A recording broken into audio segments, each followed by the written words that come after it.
Wait a minute, I got it. There's a ground. You making it look like it's no ground. You see, if I'm gonna be scared, and run back and say, there's a ground. There's a ground, Monty.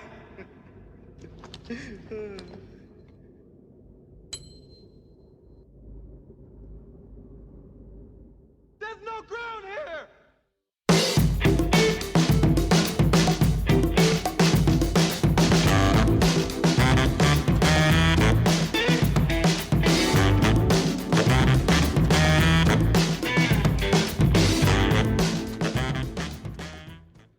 I said, I see a hoe over there. It's Katrina Porter. Hi, Anna Serene. Welcome to What Happens to Everyone Else. Welcome, everybody. Each week, Katrina and I discuss a movie both of us love. However, only one of us gets to say anything good about the movie, and they are the pro of the episode, which means the other is the con and must attack it. Our one rule is the con only has to attack during the synopsis. And if they say anything at all good about the movie during that time, they incur a penalty and will have to say something nice about a movie that they hate, which the pro gets to decide.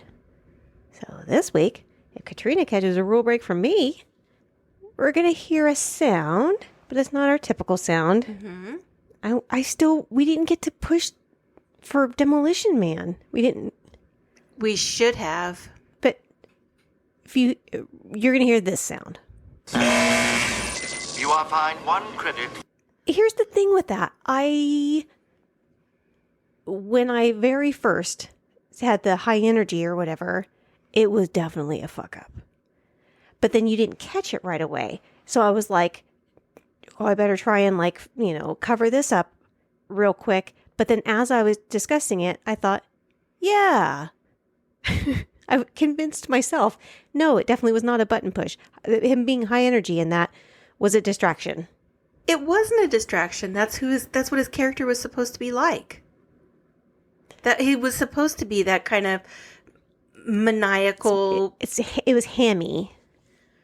The movie's called Demolition Man. Right, and he was like scenery eating. They poop and pee with seashells. Sure, but my intent with that, when I was trying to discuss it, was with the thought that the high energy was incorrect. I don't think so. I swear. I said at the beginning, absolutely. But as I was talking, I'm like, yeah. Listen. We have a few people that we really, really, really, really, really love and hold dear in our heart. Mm-hmm. And 2 of them weighed in on this. Keeve said I was right. Doug in Iowa didn't disagree, but he just pointed out that if you've ever been around small children, high energy isn't always a good thing. I agree with that. But I still think Doug agreed with me. Well, in spite of the arguments and having some time to reflect, I should have gotten a button push. Yeah. But I don't give no bullshit button pushes. That one wasn't a bullshit one. I know. You should have given me that one. Well, I'm going to get one out of this one for sure. Yeah. I don't know about that. You don't? Can I say something that has nothing to do with this movie? Of course. Anna got me the coolest gift recently. It's a book called Death Scenes. And I can't even describe something sticky on my arm. Speaking of death scenes. I can't even describe how cool this book is, but it's like crime scenes, real ones. Yeah. It's gory. It really is. Oh, it's so good. I was so excited. I just started looking at it right away. I put it on her bed and in the guest room when you came to stay. It's my room. I mean, it practically had a bow on it. Yeah. Here you go, death scenes. I know. To lull you into a peaceful slumber. I know. We were supposed to start taking notes, and I was like, well, I'm going to have to read this first. No, what happened was you saw it, and I'm like, oh, that's really neat. So then I went around the corner into like the other area, and then all of a sudden I hear, ooh, double homicide. Never heard anybody be so gleeful about double homicide. Okay, but do you know what else this book has? You know how I've mentioned that at the end of movies, I like to look at the credits to see just how silly, like, supermarket killer or what. This book has a page of mugshots that it's just like rapist, like killer. Yeah. Like it doesn't have their name. It just has their crime. I'm like, that's savage. I'm super into that. I bet you are too. Yeah.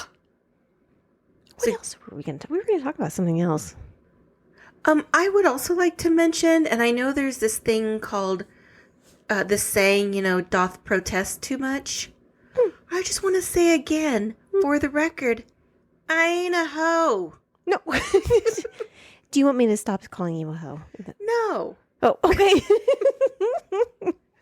I just wanted to say I'm not. Well, I'm just going to take it one step further and say you're also not a drunk. No-ish. No, you like to imbibe. Just when we're recording and taking our notes and on game days and stressful evenings and if there's a new tequila we found or if we're on vacation or Tuesdays. You're not a hoe. No. Okay, well, I'll just stay with that. No. No, you're not a hoe. No. Maybe I'm going to start shifting. I might start doing something else. I'm excited about doing this movie because you are screwed. There is no way that you're not going to get a button push because we are starting our month of Murphys. A Murphy month. February. What? I'm okay. I'll allow it. February? I'll allow it. Okay. And we are starting it with 1986. This is Golden Child.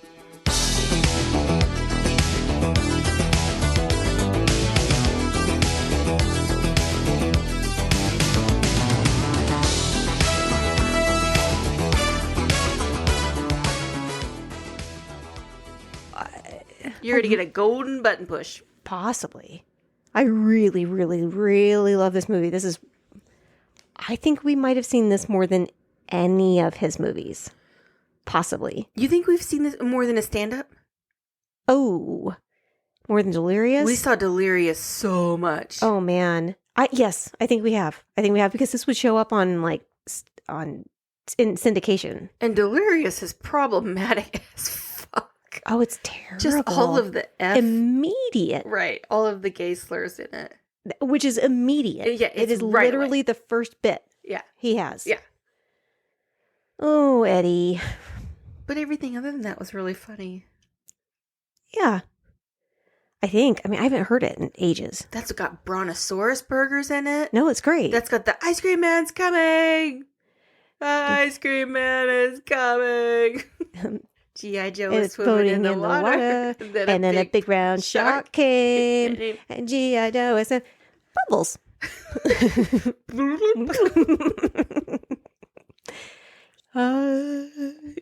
Okay. Anyway, yes, I think we have. I think we've seen Golden Child more. We've seen it so much that when Game of Thrones came out and it showed Charles Dance as that no good Tywin, we're like, Solemn Noopsie. What is Solemn Noopsie doing in this? Solemn Noopsie. Brother Noopsie. Brother Noopsie has forgiven me.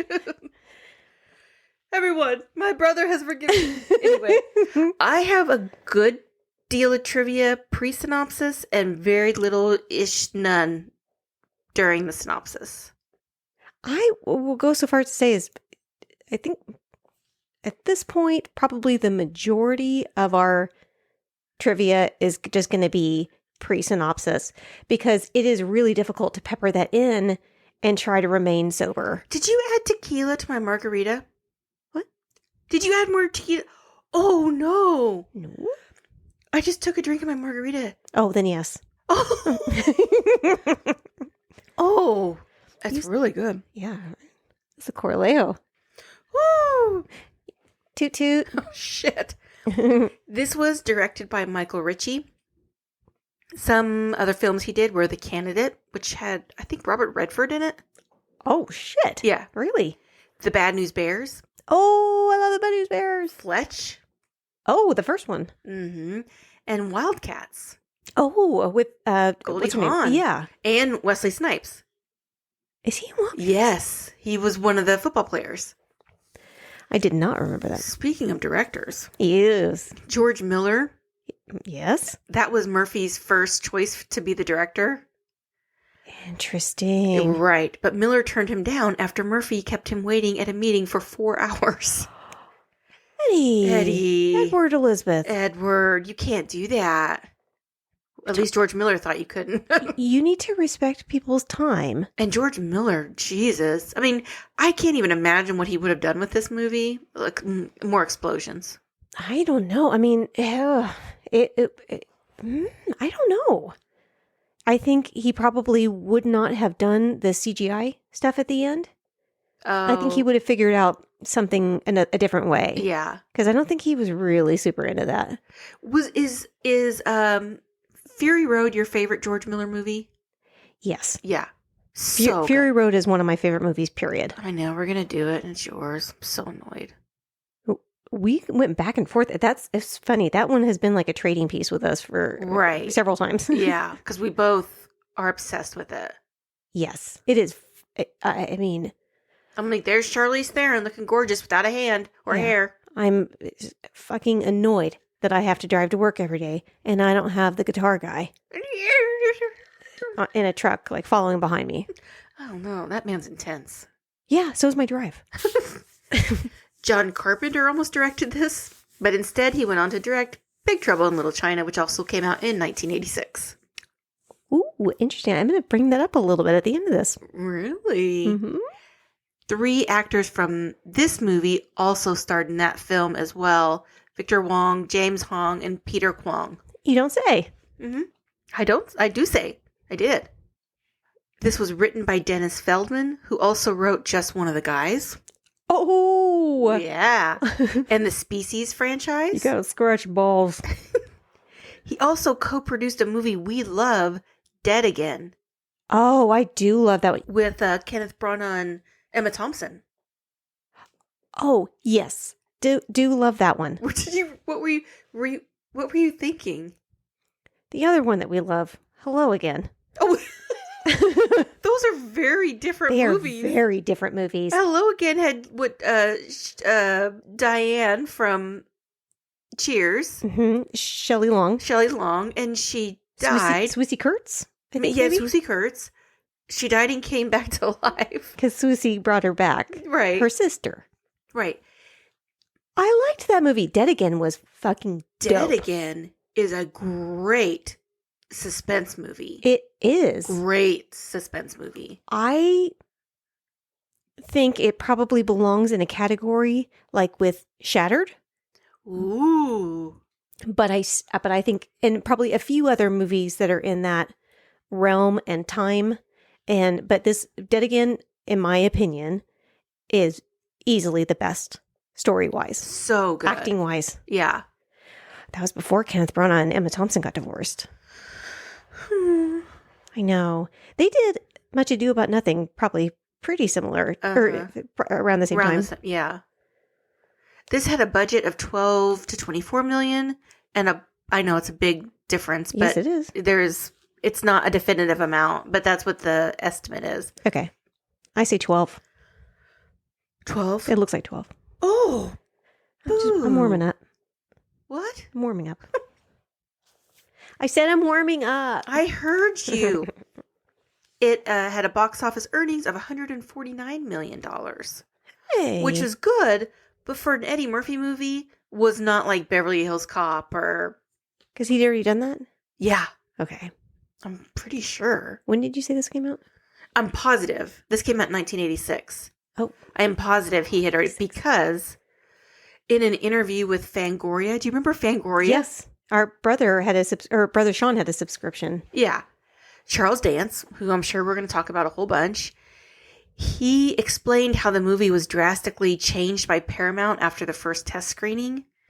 He said initially The Golden Child was a very interesting script with a lot of like nuances, but Paramount basically chickened out, his words. When they first screened it, it was a very different sort of film for Eddie Murphy. However, he felt like Paramount took too much notice of the preview audience's unease about the unfamiliarity of Eddie's character, because he had already done Beverly Hills Cop, which had come out in 1984, and his stand-up and all of that. So the movie was supposed to be a lot more serious. And the test audiences were like, we don't know this, Eddie. We don't like it. So the studio went back and reshot a lot of footage of Eddie doing Comical shit. yeah, Eddie Murphy isms and put them into the picture. And so he called it, Charles Dance called it. So basically what you got was Beverly Hills Cop in Tibet. Wow. Yeah. He's not wrong. He's not wrong. I release that cut. Where is the director cut of this? I want the original cut. I want the Snyder cut of 4 Hour Golden Child. of Golden Child. Oh, yes. boy. With it being super serious and whatnot. That is fascinating. Right. Like Charles Dance had some shit to say. All right, Chuck. Can we talk about the score real quick? Of course. Okay. I love the score of this. Can I drink? Yeah. Okay. Alan Silvestri, who has done a million things, but was Oscar nominated for Polar Express and Forrest Gump. He was the original choice to write the film score and even met with the producers. But later, it was announced that John Barry had been hired to score the film. Paramount commissioned Barry to compose, produce, and record a complete score. However, then Barry was taken off of the project after creative differences. Barry, by the way, he won Oscars for Out of Africa, The Lion in the Winter, Born Free, Dances with Wolves. I love The Lion in the Winter. Yes. There's no way I'm going to say this name right. Ooh. Michael Colombier? You said it wrong. How do you say it? The right way. How is that? Colombier? Colombier. Well, he completed the score. Okay. But despite that, a few cues from Barry remain in the film, and one of them, Wisdom of the Ages, was released on the original soundtrack. And as of the present, the entirety of both Barry's largely unused music and Columbier's final theatric version have been issued on a limited edition 3D soundtrack by Capitol/La La Land Records. Release the director's cut with the Alan Silvestri music. And John Barry. And John Barry. Yeah. I want multiple scores. Well, Colombier, Yes. he did the score for a movie I'm still harping on you to watch. Oh, what now? Man on Fire. Oh, I will. I'll With get to it. Denzel. I can barely get to the movies that we have on our list. I can't watch any more. Colombier? Question mark. He also did the score for New Jack City. What? Oh, boy. Ooh, I am not Love that my movie. brother's keeper. No. Oh, man. That movie's intense. Wesley Snipes. And Chris Rock. Chris Rock was very, very good in that. He was Yeah. very, very good. Boy, that's a great movie. That had we can't Breakfast do it Club. because it's huh? It had Judd Breakfast Club. Oh, Judd Nelson. Yes. Yeah. He was Ice-T's partner. Yep. Boy, let's watch that one I again. love that movie. I don't think we can cover that one, right? Why? Is it? No, it's not too heavy. Oh, it's pretty heavy, but there's some funny parts. You know, mostly Chris Rock, you know, in the... When he's addicted to crack? It's hilarious. That's my pre-synopsis trivia. Okay. Do I have anything else? No. You don't? I don't do. Am I? Yes, I do. Let's do a shot. Aw. There's like a shot in my glass. How many shots did you add to my margarita? I wasn't looking. I was just trying to pour fast before you got back. Fucker. Whew. Alrighty, let's just do it. Good song. That's fine.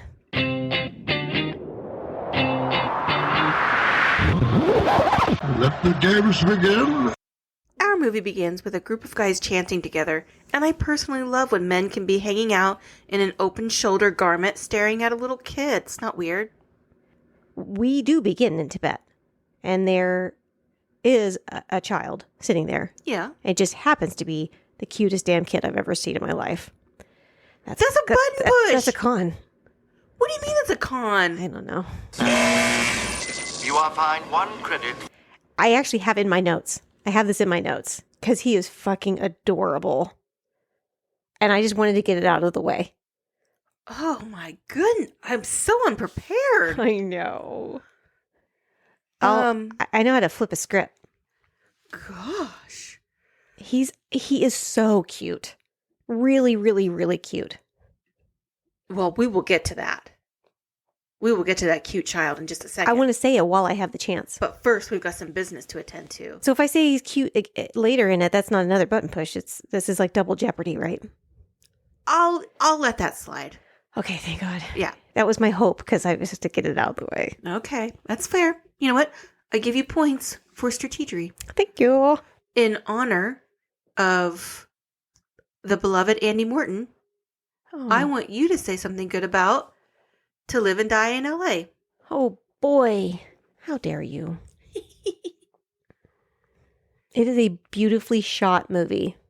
It is. It is quite good. The cinematography in that is terrific. Mm-hmm. You do feel immersed in Okay. that, in the group of horrible people. Oh, Nope. You really feel immersed in that. That is a positive. I'll take it. This kid that they're staring at seems to be special because it knows how to pick out jewelry and bring birds back to life. Yeah, which will then just shit all over the place. Almost like this child is golden. See, golden child, see? Yeah, no, I got it. It's just, is he supposed to be the Dalai Lama? No, he's the chosen one child. Oh.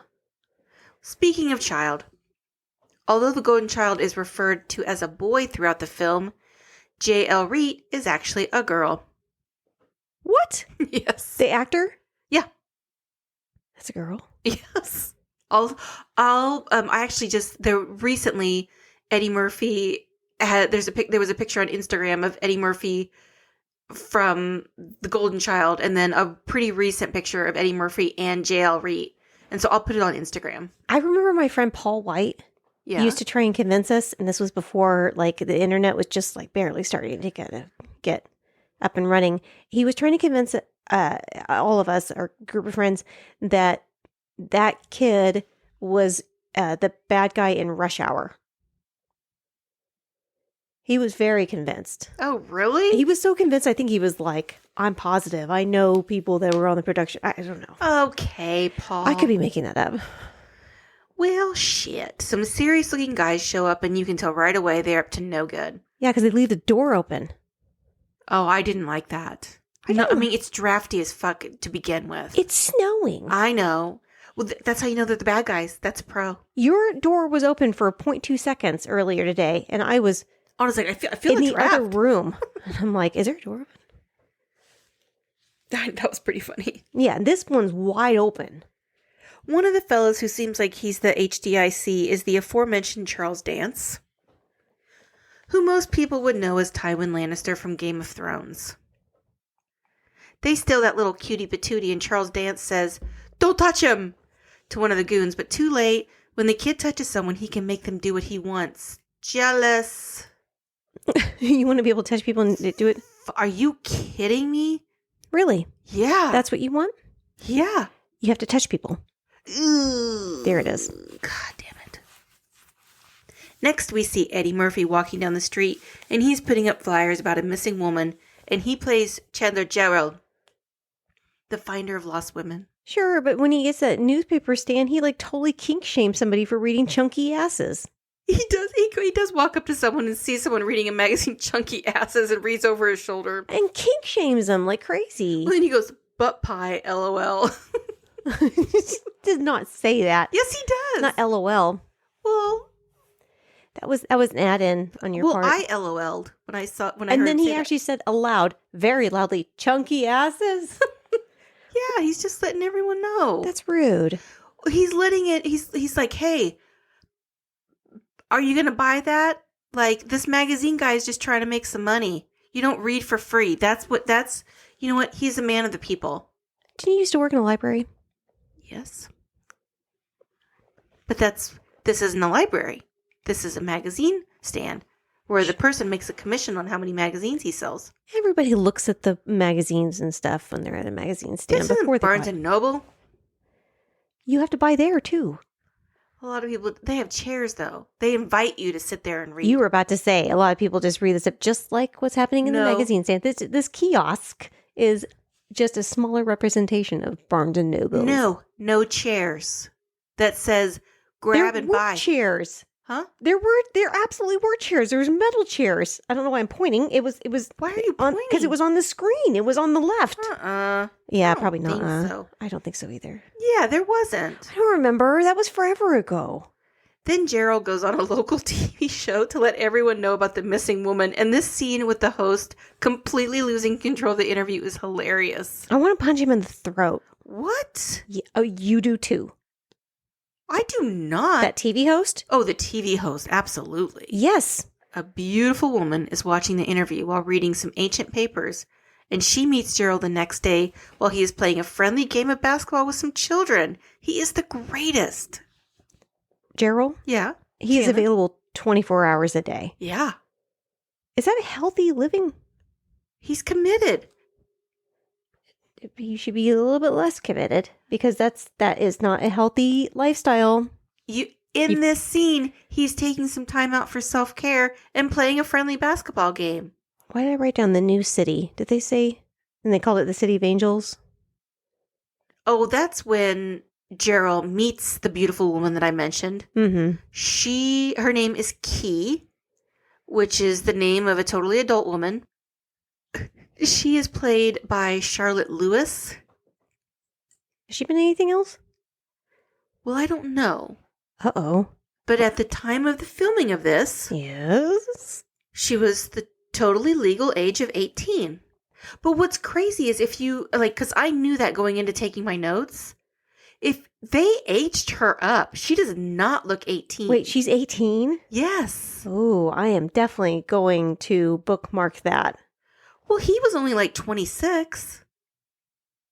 During the making of this? Mm-hmm. Yeah, he was 26. 18 and 26 is quite a leap. Not if you're a female that's 18 and a man that's 26. Yes, that's it is. Basically the same age. No, it is not maturity-wise. That is not okay. There is a power differential there, and you know it. She seemed to have all the power in this movie. First of all, she's gorgeous. I don't like it. Key tells Gerald that the child that was kidnapped was born to save the world, and that it is Gerald's destiny to save the golden child. He is not having it and thinks she might have been smoking some Sanskrit. Since when does is he referring to marijuana?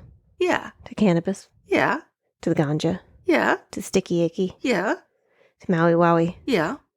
To the purple nurple? Is that real? I don't know. I hope so. Grape ape is, though. I know that. The grape ape is a marijuana? Oh my god, first of all, it's not the grape ape. Oh. You fucking square. What's it called? Grape ape. It's not the, okay, you don't say the grape ape, you just say grape ape. And also not a marijuana. I'm cool.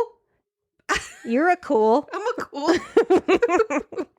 Since when does doing a marijuana, Yeah. I'm guessing you would say, make you have all of those things? Doesn't it make you silly and paranoid and say crazy No, it stuff? makes you eat Oreos.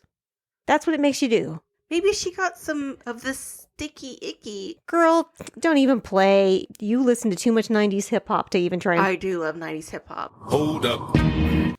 Well, the beautiful Key starts following him around as he investigates what is now the death of the woman he said earlier was missing, and he notices her noticing him.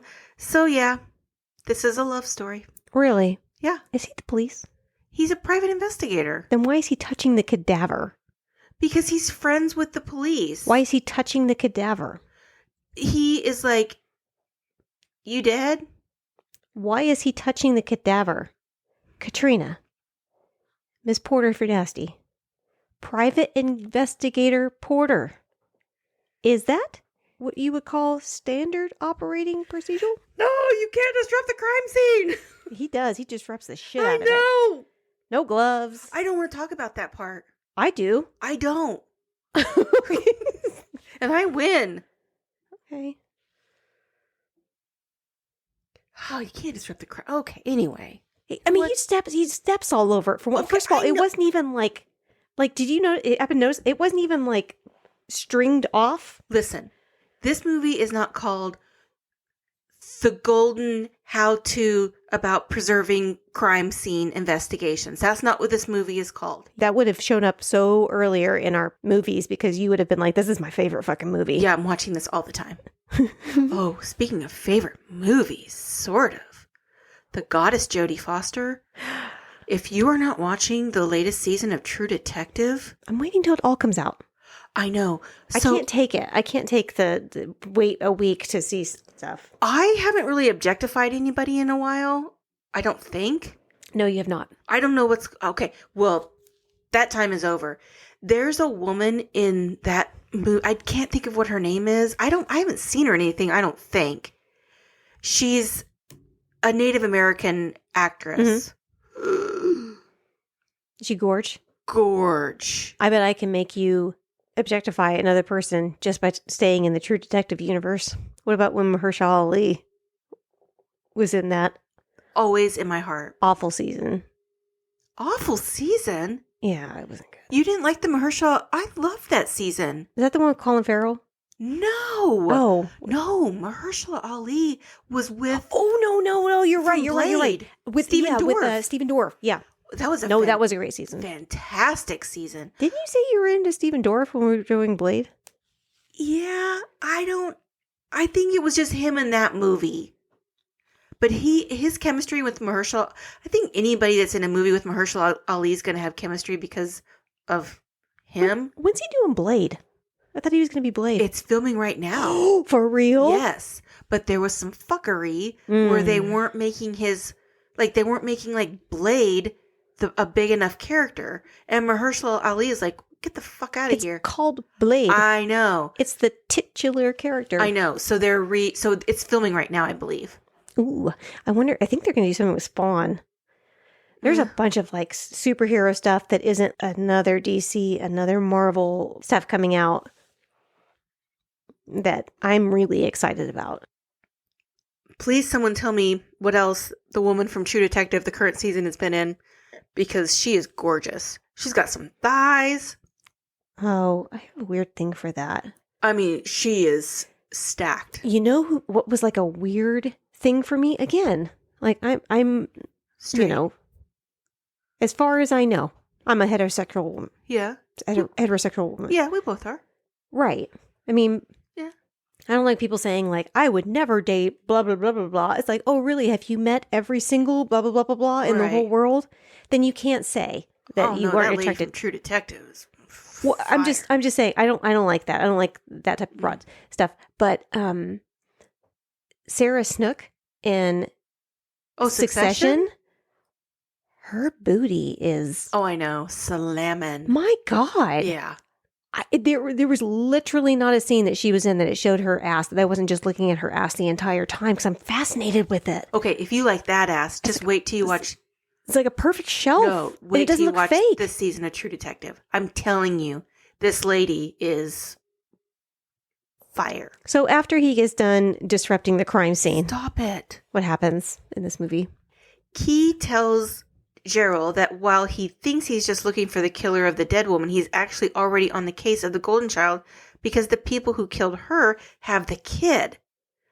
Gerald says, I know this is crazy, but there was some blood in the oatmeal at the death house. And she says, well, I know someone who can tell us about this. The next scene is hilarious, and I love every second of it. No. What? You think I'm just going to move on past that oatmeal? What about it? There ain't no blood in the oatmeal. Sure it is. Fish. It is. Absolutely. I can tell when blood is in oatmeal, and that was not blood in the oatmeal. What? How? No, I'm not going to ask any follow-up questions. How do you... No, actually, It was like watery. well, everybody knows when you mix blood and oatmeal, that's what... Those were Yeah, instant oats. No, it'd be opposite because it's so... It would have, it's oats. So, I mean, it would have... You're it would've mistaking oatmeal for grits. I would never... You take it back. You Anna, take it back. Let me tell you about cooking. Take it back. I know you don't understand the difference between oatmeal I'm going and to edit something in horrible right now unless you take it back. It's I going to be take that it- fucking Cars for Kids. Oh, don't. Come on. Listen, Take it back. I take it back and I will add to it and say you make delicious grits. Thank you. They're cheesy and they're perfect. You make grits like a Southern woman. Goddamn right. Yeah. And that ain't oatmeal. It's not the same. It's and this instant oatmeal, oats. this is oats, and that is not blood. And I also, how does he even know that that's Cheryl's blood? That could have been anybody's blood. They did a quick blood match on scene. No, they didn't. Yep, I saw it in the outtakes. Oh, was Gerald doing that, or was it another person that wasn't supposed to be there? No, it was the crime scene guy. Blood guy? The blood guy. They had a blood guy. Who's your blood guy? Yeah, bring in the blood guy. Travis? No, you don't want Travis. No, and then Steven Dorff shows up. Oh, fuck. That's great. Not this blood guy. Not the guy who drinks blood. Oh, no. The guy who tests it. But also, what's up, Steven Dorff? See? What are you doing with that shirt on? Ew. I don't I'm know. not into him. I'm not either. Here's what I think it is. I figured it out. The lead actress in Blade, in combination with Wesley Snipes, they both were so hot that to me it made everyone else hot in that movie. I even liked the ginger guy. Everyone. You were into Miss Katrina Porter. Yes, Chris Christopherson. Yes, yeah. I couldn't explain it. I think it was the chemistry between Wesley Snipes and the main lead actress. I think it's because you probably had the flu. I did have the flu. Shit. I was sick. So glad I was recording with you. God, yeah. So we had the flu. Luckily, my immune system is amazing. We have delayed our episodes for like a week because we both have been dead ass sick. Y'all, I'm just telling you right now.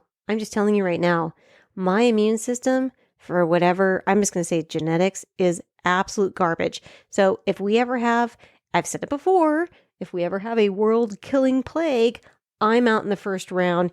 Your girl's not sticking around to the end. I'm just saying the scene is hilarious where Key takes Jarrell to a shop that has sort of a lady dragon behind a screen. The snake lady? The snake lady. This scene is hilarious. You know this is funny. Here's what I want to know. I mean this separately. This is not in my notes or anything. We see that snake lady, that thing gets pulled back. Later. Yeah, but we're already saying that she's a snake lady. So we're already in the spoiler at that point. And she's just floating, right? Right? She's just kind of floating in the fires. She's not floating. Her long snake thing is like keeping her afloat. Yeah. So she's floating.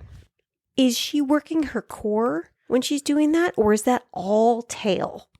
Like what muscles are being used to keep her afloat 24/7? Don't try to get me hot for the snake lady. You know I'm susceptible. That's not what I'm saying. I legitimately want to know what muscles she's using to keep her afloat. Her core. All of that is her core? Yeah, Because she's up all the time. Yeah, well, we find out she's 3,000 years old. And she hangs up over, it looks like fire. Oh, wait, no, never mind. We find out that every 3,000 years, a child is born to save the world, and if he dies, compassion dies. So apparently, sometime in the last few years, the golden child died because our country has no fucking compassion. Right? Cut to a large warehouse-looking place where we see the golden child in a cool-looking crate-like thing. I don't know how you describe that, but like a Cage. obelisk. It can't be an obelisk. Why? because it doesn't have like I because don't the obelisk geometry. has to have an entrance from the top where you do- fall in, but you can't get out. Oh, I think it does have that. It doesn't. It's more like a claw game. Oh, yeah. It's more like an egg shaped like claw game. That's exactly what it looks like. And they nailed that Yeah. when they got him. They got him. did. They're just not dropping him in the, UN shoot. He's surrounded by a bunch of people chanting and looking real grumpy. Well, yeah. One of the hench fellas tries to shoot rocks at the kid, which are quickly deflected. And when a soda can drops out of the trash can, the golden child turns it into a dancing metal guy, which is a funny scene. Sure, of course it is. I've seen Spaceballs. But then, wait, this isn't This isn't like... Hello, my baby. Hello, my darling. Hello, my rising girl. Wait, Spaceballs was after this. Mm-mm. Are you sure? Yes. Are you sure? What do you want to... I'll bet you a shot that Spaceballs came after No, this. I didn't agree to that. Because it definitely came out after. When do you think it came out? Because I just looked it up. 87. You sure you don't want to bet? 88. You sure you don't want to bet that Over it came a out shot? after The Golden Child? I think that it came out before. When? Before? I don't have to say. Just have to say before. Because this came out in 1986. Yeah. This also came out in 1986. Spaceballs? Yeah. A shot? But before.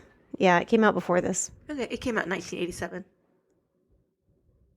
Hello, my baby. Hello, my darling. Hello, right. Yeah, so Spaceballs took, robbed... you're saying that Mel Brooks stole from this movie. You're a bitch. You're saying you don't like Mel Brooks. How dare you? He is given so much, and he is old. And he will not be around too much longer. And do not make me feel this way. So then apologize. I'll apologize by drinking a shot. Good, do it.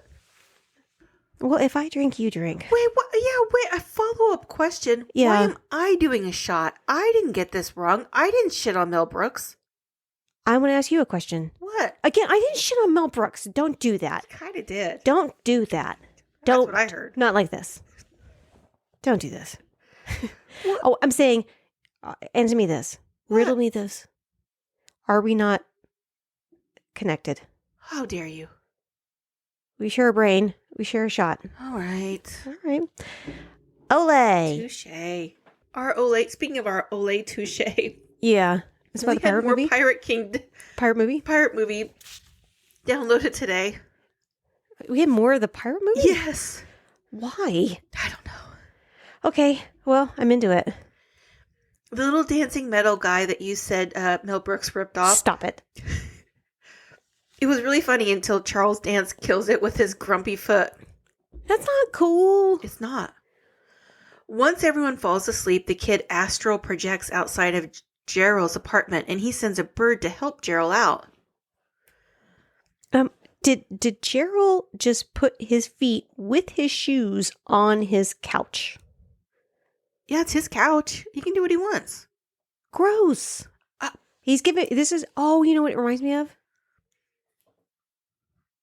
What? It reminds me of the Rick James thing on Dave Chappelle, which Charlie Murphy told that story. Oh, that's right. Eddie Murphy's brother. Yeah. The one that was farting in the bathroom with the bathtub with him. Right.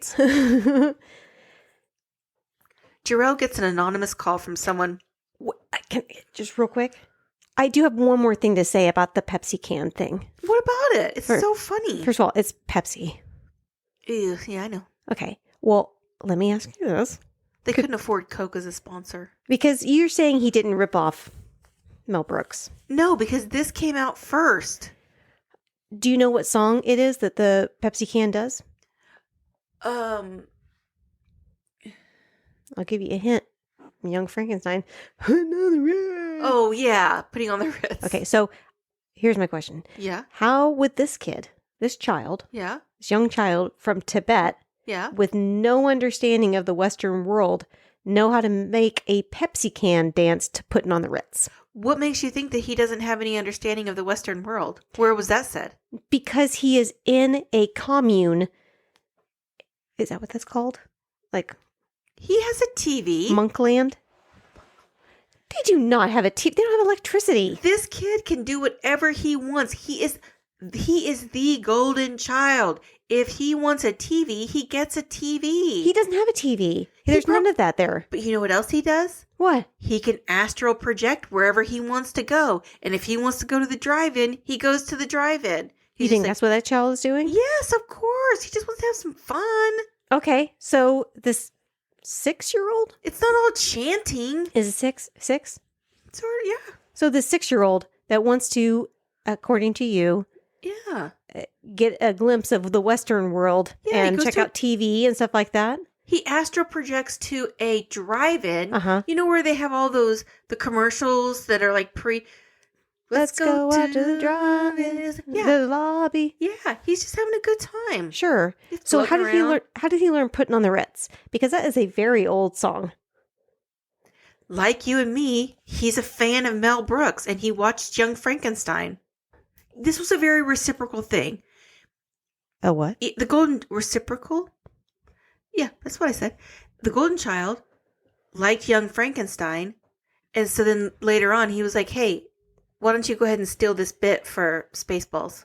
Oh, why are you doing this? You're not going to be happy with this. You have to sleep tonight. I feel pretty good about it, actually. Okay, in my notes, I say this movie is moving too fast for me, and I'm going to say also this episode is moving too fast for It me. is? Haven't we been recording for like 4 hours? It feels like it, yeah, but also too fast. Gerald gets an anonymous call from someone who says he knows who killed the missing woman, and the next day he and Key, it just occurred to me. Yes. Her name is Key. That's your kid's nickname for me is Aunt Key. Oh, no, I love that, and that's very, very sweet. Aw. However, Yeah. I like that you're skipping over him just calling somebody a midget. I don't remember that, actually. He said, did you just see a midget floating outside my window or something like that? Well, I think in the early 80s, they didn't know no better. The next day, Jarrell and Key set out to check out the situation. Jarrell's quickly captured, and despite the fact that he told Key to stay in the car, she comes in the house and gets in the way. And by that, I mean she saves his ass. Okay. Yeah. I have some things to say. Okay. First of all, Yeah. get comfy. Drink your marg. Ooh. Your weak-ass marg. This is not. It is not. I don't know. I feel like I astral projected, and I'm not sure where I went. They have shelves on the kitchen wall, and on the kitchen wall shelves is a can of cat food and a thing of mustard. That's so incredibly strange. That's like spin the wheel type of shit. Yeah, I have and an why answer. are they called the yellow dragons? And God forbid Key just kicks ass, which she is clearly capable of. But we Sounds can't. like a pro. Oh, it would be. It would be. Except they don't allow her to do any of that. Instead, they make this into a wet t-shirt contest type of thing. She kicks everyone's ass. They do. The whole scene is her kicking people's ass. That 18-year-old just had like a wet t-shirt thing where we saw her boobies. She has a bra. Trust me, I looked really closely. She had like a clear. It wasn't her. You couldn't see her boobs. That is fucked up. It makes it seem like she can't do anything. He chastises her like a child. Right, but in this scene, he comes across as the douchebag because she clearly is very capable of kicking ass, which she does. It ends up in a wet t-shirt. Katrina. I didn't love that. On, you would have hated this if you were the con. Okay, I didn't love that part of it, but I do think he's the joke of the scene. I really do. I think when he's like, I told you, next time you stay in the car, and she just kicked everyone's ass. He's the joke in the scene. You're the joke of the scene. No. And you know what? Blah, blah, blah. The patriarchy. That's all I have to say. Well, I have an answer as to why they're called the Yellow Dragon. Why? Mustard. Fuck. Jiro learns that the woman that died was sold to someone named Tommy Tong? Oh boy. For a case of cigarettes and a pint of pork fried rice. Ooh. Do you think I'd like pork fried rice? Yes. Also, Is that fatty? Like, is the pork fried rice like it depends on the pork. Hey. But I don't want to move on just quite yet to Tommy Tong, just because that scene in the house with the yellow dragons. Yeah. The guy that clearly called him and Yeah. said, Cheryl Mosley, she's here. Right. And he ends up kicking his ass. Like, Yeah. it's the same voice. Right. He says, why did that guy bother even calling Gerald? And then he ended up getting beaten up. Well, he should have gotten beaten up because he had like a conscious moment at the end. Because he's a snitch? Not because he's a snitch, because he was involved with this gang that kidnapped this lady. Just because he called and said after the fact, hey, here it is, doesn't mean that he shouldn't be culpable for all the bad stuff that happened before it. But why didn't he just tell Gerald, I'm the one that called you? It wouldn't have mattered. Gerald would have kicked his ass anyway. I doubt it. I would have. If he would have been like, no, I'm the one that called you because this is really, really fucked up. He wouldn't have kicked his ass. It was when he was like, we traded her for a pack of smokes. That's when he kicked his ass. Well, he's still a douchebag. Why did he call? Because he felt guilty. You know what? In that movie, A Time to Kill, Yes. when Sandra Bullock gets Stop it. kidnapped, That is a good story. when she gets kidnapped Yeah. and they like string her up on the cross or whatever and beat the shit out of her, one of the guys that was there in the white, robe called the police. The white robe. The Ku Klux Klan. Yeah, the The despicable fucking human beings. Yeah, the piece of shit Klan people. Well, one of them called and said, "Hey, guess what? You're, Sandy's So you're hanging saying out he's here." still a piece of shit, even He's if still he... a piece of shit. You know what? I'm going to concede this. That was a very, very good point. Bringing in the KKK definitely put some perspective. I'm not kidding. That really was good. Yeah. Okay. Gerald goes to confront him, but the bad guy gets to Tommy first and unalives his pulse. Charles Dance, also known as Sardo Numspa, communes with the devil for a little kiki and some guidance, and he says, Move the child before the chosen one draws near. And to kill him? The Ashanti dagger. It is not of this "You world. must get the Ashanti dagger." Wait, I'm sorry. What? What did you just call it? Say that again, please. The Ashanti dagger? Yeah? Is Ja Rule going to show up? What am I going to do? I'm a dagger. She's talking about my baby. He means I the just golden want to child. kill the child. The Ashanti. Oh shit! I wonder if I have a Shanti dagger. I hope so. Okay, well, henceforth, it's the Ashanti dagger. It is not. It's the Ashanti dagger is kind of important because the weird JY thing. Well, who wouldn't want an Ashanti dagger? She's fire. She is a dagger. Yeah. Yeah. Well, Sardo Lumsi lures Gerald into a dream, and their chemistry is really funny. No. Okay, so he's basically up against the devil, right? Yeah. So why didn't they just get the Ashanti dagger, as you call it, Thank you. before kidnapping the child? They can't. Oh, I know. I actually have a real answer for this. It seems like that would a little bit of preparation would have saved some time. They can't. Only the chosen one could get the Ashanti dagger. Why didn't they get the chosen one to do it before? They could have like faked a kidnapping or something, or they could have done something that would have gotten his attention to where he had to get it. This was because this was all preordained. This is his destiny, yo. Why does Charles Dance pronounce J's like that? Because he's a bad guy. It's weird. That is a weird I thing. think They it's don't funny. explain it. He even asks later in the movie, he's like, why do you keep pronouncing my name with a Y? It's Gerald, not Yerl. And a Yanti is a jaunty. It's a strange quirk. No? No, it's not. Because in ancient Tibetan times, pronouncing someone's name with a Y means like, why won't you be my friend? Why won't you come over for some fondue and an IPA? And like in Indiana Jones and Last Crusade, he starts to step on the letter J. Oh, Exactly. Yes, that's a pro. except that was the Hebrew alphabet. Well, Gerald with a Y learns that he needs to go to Tibet to get the Ashanti dagger. And even though he doesn't want to do it, he decides to go, which had nothing to do with the fact that Key finally slept with him. The 18-year-old? Quit saying that. She is. You told me. It's only my commitment to accuracy that I pointed it out to begin with, knowing that you would bring it up repeatedly. I think it's amazing you could just randomly decide to fly to Tibet and they're smoking on the plane. But that was a thing in the 80s. You could smoke on a plane. I know we're old enough to have lived through this, but it's ridiculous. Yeah. You could just show up and be like, I want a plane ticket, please.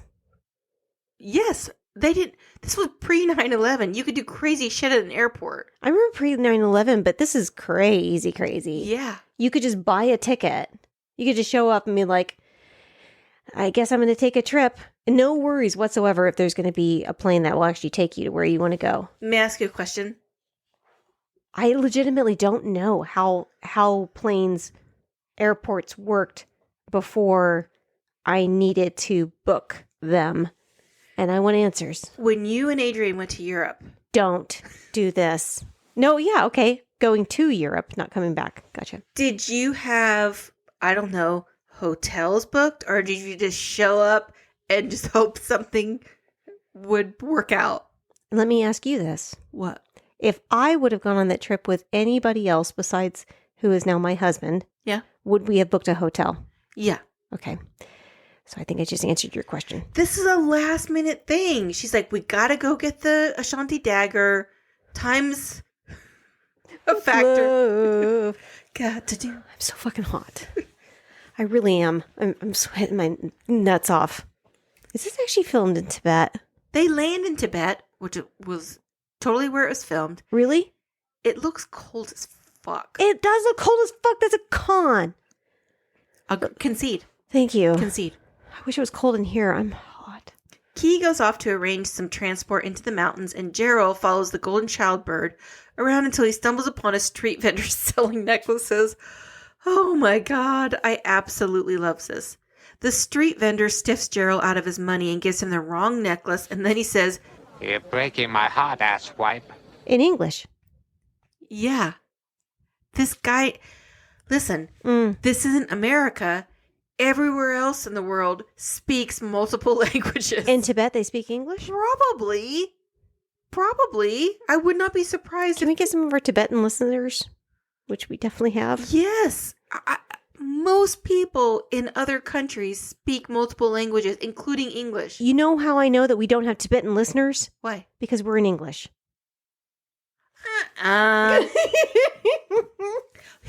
His daughter just went to go get Gerald. Spoiler. Oh, whoops. He also calls him Monkey breath, puke face, eater of turtle slime. so funny. Of Is all it the parts, problematic? that's probably my... What? Favorite part? You like that? Is it funny? After traveling by boat and yak, they arrive at the home of the Ashanti dagger. And guess who is there? The street vendor who took his money. That bastard. Who also turns out to be kind of a big deal. Gerald is told he has to humbly ask for the knife. How does he do that? I said, I want the knife.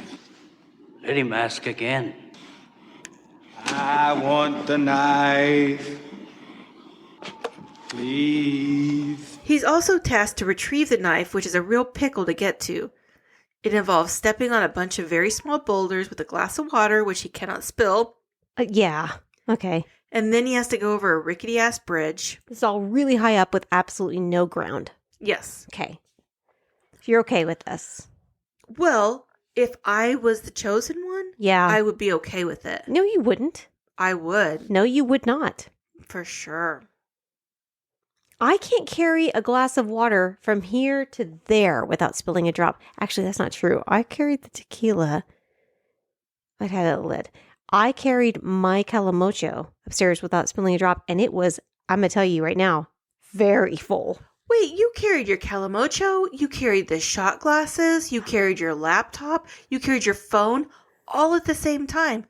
And you're not, I mean, you're my chosen one, but you're not the chosen one. Yeah, he does, but you can see him spilling the drops a few times. He does spill some drops. Yeah. That is a con. Multiple times he does spill drops. Thank actually. you. He gets the Ashanti dagger and some sage advice from the street vendor who also happens to be Key's papa.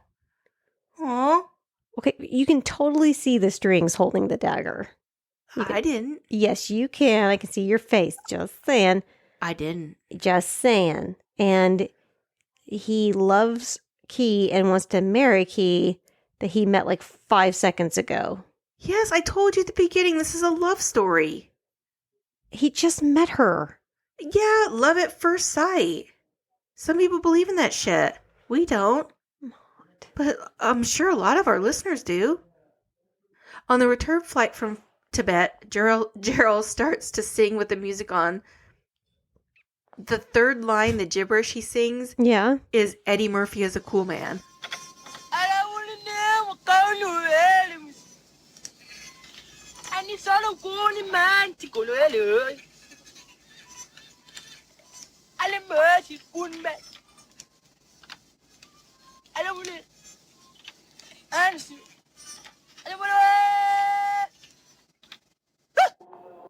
In what language?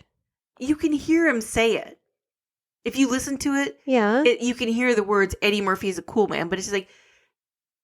So he says his name in like the third person? You hate that. I think for the movie, it's perfect because that is exactly something that he would do.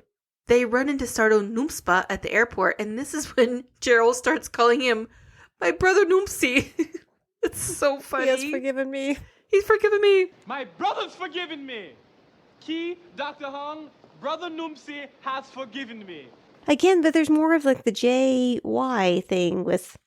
I just think it's his shtick. You know, everyone's got a shtick. It's you call me a odd, hoe though. all the time. I know, but... And I'm not. I pronounced the letters correctly. Ho.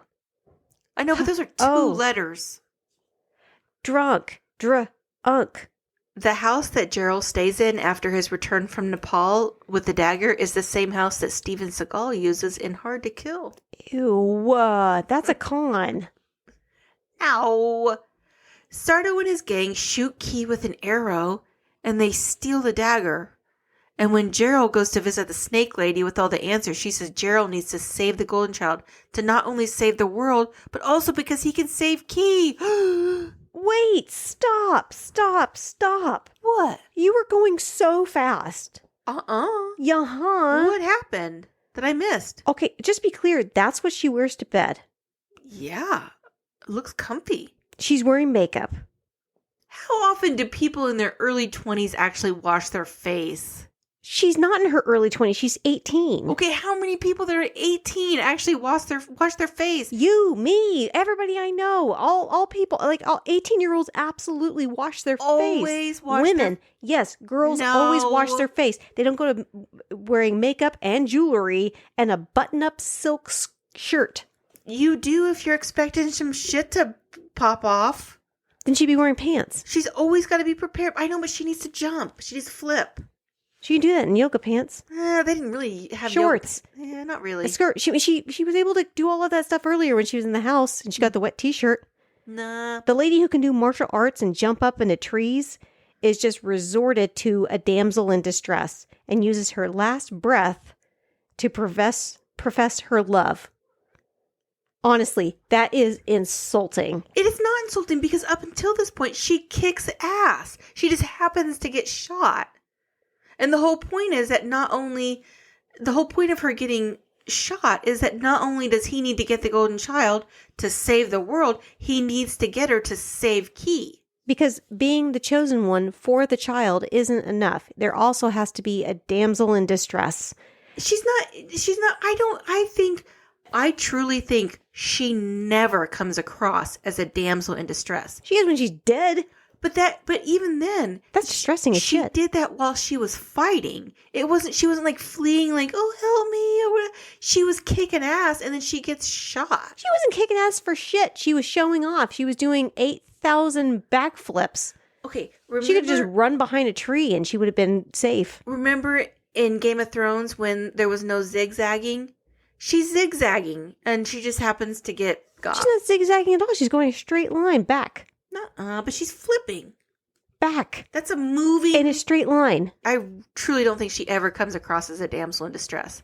I think she's a badass. She's dead. They kill her off. They actually kill off the only female just so that the main guy will have something worth fighting for, as opposed to a child which he has devoted his life to helping children.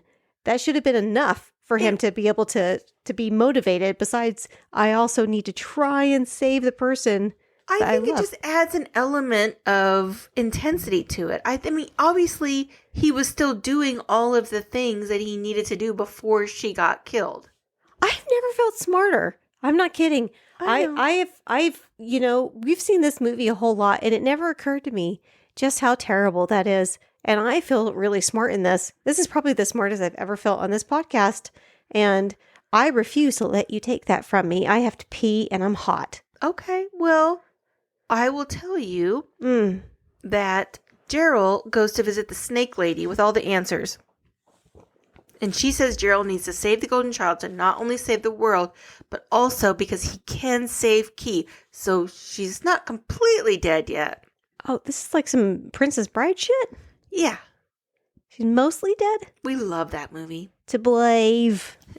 The golden child bedazzles one of the bad guys, and he helps Gerald get the kid and run OFT. They get into a big-ass fight with Sardo-Numpspa's demon.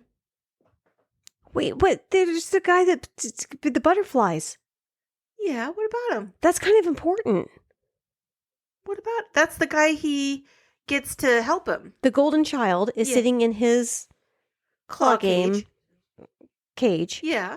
And then the weird looking guy. Yeah. The helper. Yeah. It has like a stash of like dead butterflies, and he's checking him out, and he's like bringing him back to life.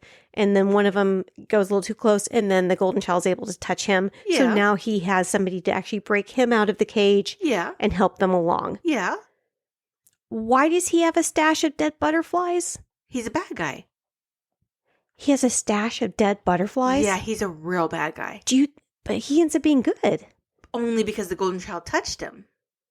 But he was playing with him earlier. He didn't seem that bad when he was doing the can. He was kind of fucking with him, though. It was just sort of... He wasn't fucking with him as a helper.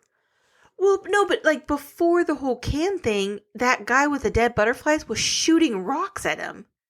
And the golden child was deflecting the rocks. He's playing with them. He was trying to shoot him with rocks. He wasn't like hiding behind anything. He's showing that he's like got it like specifically because he knows that they were playing a game. They play games with each other because he's just an innocent dummy that just happens to be with the baddies. And then he also has a crotch full of dead butterflies. Yeah, it's like that book of Mice and Men. Those are like bunnies? Yeah. He's a Lenny. He's a bit of a Lenny. Then he should be nowhere near the fucking golden child because he's going to strangle the shit out of that bunny. So thank God the kid touched him before he could get got. To my dying breath on this earth, till I leave my mortal coil, I will wonder where and when and why he got a huge stash of dead butterflies. Because Sardo-Numpspa, the bad guy, that's how he paid him. In dead butterflies? Yeah. That is fucked He's up. a real bad guy. Or do those have value? To him. What does that translate to $1? $12. What about to a Stanley nickel? $4. What about to a Schrutbuck? It's a 3 Schrutbucks. It's currency. I mean, it's not currency I would use personally, but Gerald gets into a fight with Sardonoomspa's demon, but good prevails over evil, and obviously the child saves Key, and everyone lives happily ever after. You don't want to talk about those special effects? What special effects? Exactly. Well, I remember they were special. Special good? Yeah. Special good? Yeah. I remember the Ashanti dagger. Why are you looking over there? Look at me in my truth eyes. Why are you squinting? Because that's how my face is right now. It's the tequila. Were those good special effects, Katrina? Yeah. Oh, wow. Don't play poker. Why? I mean it. Does that mean it's over? Yes, that's the end of the movie. Yay. Well, kind of. The golden child is with Key and Gerald. Wait, but there's a bunch of glowing shit with the assist killing the baddie. Why? What was that? Special effects. So is this the end? Yeah, it's the end. Oh, good. It's done. Yes. It's over now. Only one. I know. According to my notes, I probably should have gotten more. What? Well, because I didn't say any of the stuff I had. Oh. My notes were doing me dirty. The Golden Child is awesome. This movie's hysterical. There's nothing wrong with this movie. I mean, even the things that are wrong with it aren't wrong with it. No. It's wonderful. I didn't know she was 18. That does skeeve me out a little bit. I know. I don't love it. But do you see what I mean by the fact that, like, with clothes and she doesn't look 18 at all. No, they aged her up, but it's just, but she is 18, and the wet t-shirt thing makes it a little icky. I know. Not sticky icky. I know. Icky. I don't love that. But you know what I love? I'd love to hear your happy ending. I would too, but I want you to acknowledge how weird that butterfly stash, the dead butterfly stash is. I did not understand that. Where did he get those? I don't know. Is he going around killing butterflies just so he can play with this kid? I think so. Weird. I know. I don't think he's a very good friend for him. No. Okay. I went with somebody for my happy ending that's actually in this movie. Ooh. And somebody that is in Big Trouble in Little China, like you mentioned. My happy ending is James Hong. He's wonderful. Yes. Not everyone will know the name James Hong, but everybody could definitely recognize him. Okay, so spanning 7 decades, Hong is estimated to have over 650 acting credits. Holy shit. That's crazy. Well, he does a lot of voiceover work, but this is like acting. I mean, this really is. Whether it's Lopan in Big Trouble in Little China, he's hysterical in that. The maitre d' on Seinfeld, he's Mr. Ping in Kung Fu Panda. He's the grandfather in Everything Everywhere All at Once. By the way, he wore googly eyes on his bow tie at the Oscars because of that movie. Oh, it's so cute. Yeah. He's also the Japanese soldier who commits seppuku rather than listen to Ted Stryker in Airplane. He was in Mulan, Blade Runner, Wayne's World 2. He's hilarious in Balls of Fury, which we definitely should do. And he's still acting at 94. Okay, so I did read a quote where he was talking about acting in Everything Everywhere All at Once. And he said, quote, "I didn't know whether I wanted to do it or not because the script is so crazy. It's like if you had a nightmare and you had woke up and tried to write it down and make a movie out of it. I hope they do a sequel." All right. In 2022, at 93, he became the oldest actor to receive a star on the Hollywood Walk of Fame. Aww. He also has served as a role model and inspiration for other actors. In 65, he co-founded the East-West Players to give opportunities and representation to other Asian American actors. And it was this that inspired actor Daniel Day Kim. Aww. Speaking of hot. What am I saying? Speaking of objectifying actors, oh my God. I remember watching Lost and we're like, oh shit. Yeah. He was the one that launched the campaign to get him a star on the Hollywood Walk of Fame. Aww. Mm-hmm. And he said, he started the campaign because many of us in the Asian community have known about James's work for decades. Daniel K. Kim said, I'd learned that he'd actually been rejected for a star in the past. So I thought a more grassroots campaign might help make it. It's incredible. He could not have been a better person. And he seems to be his mark on Hollywood, specifically what he did for Asian actors, but also just truly making movies better just with his presence. And that everything I've read about him, shows he's a humble, well-liked gem of a human. Makes James Hong my happy ending. I love that. He was such a delight to look up material or stuff about him. Oh, the fact that he's acting still and he's 94, that's bananas. He doesn't look 94. I don't think so. He was great as the grandfather in Everything Everywhere All at Once. Yeah. We have talked about doing that, but it's a little tricky because it's so quirky. It's really difficult to pick things at something that's there on purpose. Right. Like, what am I going to say? I hate hot dogs? I do. I'm not allowed to have hot dogs. You're not allowed to have hot dogs. You're banned. Yeah, I am. Do you want to talk about what we're doing next? Our next movie is our Valentine's Day movie. We did hint at this in a previous episode. We did. I hope people were able to figure it out when we were talking about layers and that it's Eddie Murphy. Right. And it's a love story. Our next movie is going to be Shrek.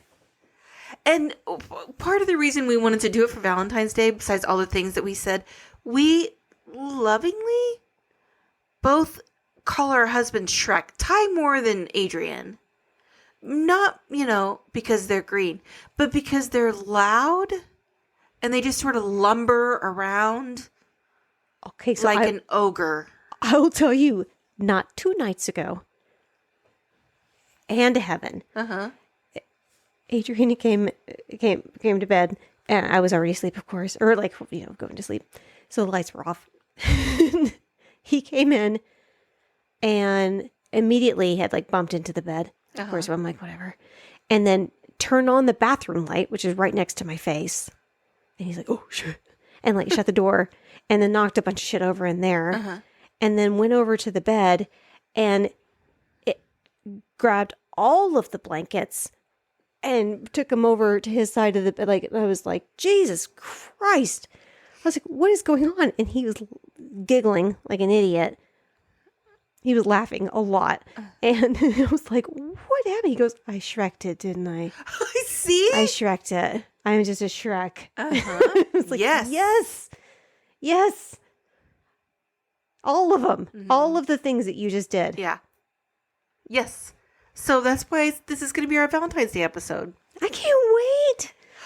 Just want to give a special shout out again. I know we have mentioned this person a lot. Doug in Iowa.